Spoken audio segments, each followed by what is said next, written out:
Katika wanafunzi walimpata mwanafunzi anaitwa Maimuna Juma Abdalla, huyu Gitson Andrea na Shedraki Musa. Hao ndio wanafunzi waliopatikana. Sawa bwana? Lakini katika wanafunzi hao waliopatikana, jina lililopita ni Maimuna Juma Abdalla. Makofi kwake jamani. Anastahili hastahili? Anastahili. Basi tumuite Maimuna, tumuone sisi kama walimu, alafu baadaye tutaenda kumpa tuzo yake mbele ya wanafunzi. Lakini tuzo yake anapata cheti, kiko hapa.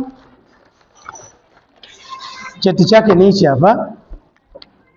Huyu ndugu walimu, nadhani mnamfahamu, ni mwanafunzi wenu, mnamfundisha hapa, lakini huyu ndio mwanafunzi bora wa mwezi.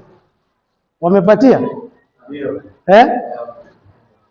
Basi Maimuna, hii ni kamati ya walimu imefanya hivi kukupatia tuzo kulingana na jitihada unazozifanya hapa shuleni. Hii iwe chachu kwako kujituma na kuendeleza kile ulichokivuna. Umeelewana? Na hichi ni cheti chako cha pongezi, na utapatiwa hapa na shilingi 5,000. Sawa? Kwa mambo mazuri uliyofanya hapa wapi? Shuleni. Tuzo hii imeshirikiana na walimu, lakini inatoka kwa mwalimu mkuu kwa kudhaminiwa na taasisi. Taasisi inaitwa Mwalimu Jipe Furaha. Kwa hiyo hapa tunakukabidhi, lakini tutaenda kukabidhi kwa walimu, kwa wanafunzi wenzako. Hongera, hongera, bingwa wa mwezi. Shule ya msingi. Niweke hapo sasa. Sasa ndaongea haraka tuwai mvua. Tulifanya mitihani yetu, si ndio?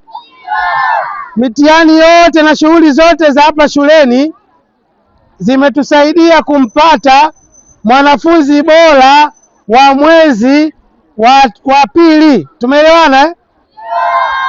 Sasa leo tumekuja hapa sisi na walimu wote kumtangaza mwanafunzi bora wa mwezi wa ngapi? Mwanafunzi huyo atapatiwa cheti hichi na shilingi 5,000. Mwanafunzi huyo ni Maimuna. Mwanafunzi umeonyesha bidii, masomo yako yamekuwa mfano. Wansugi tuna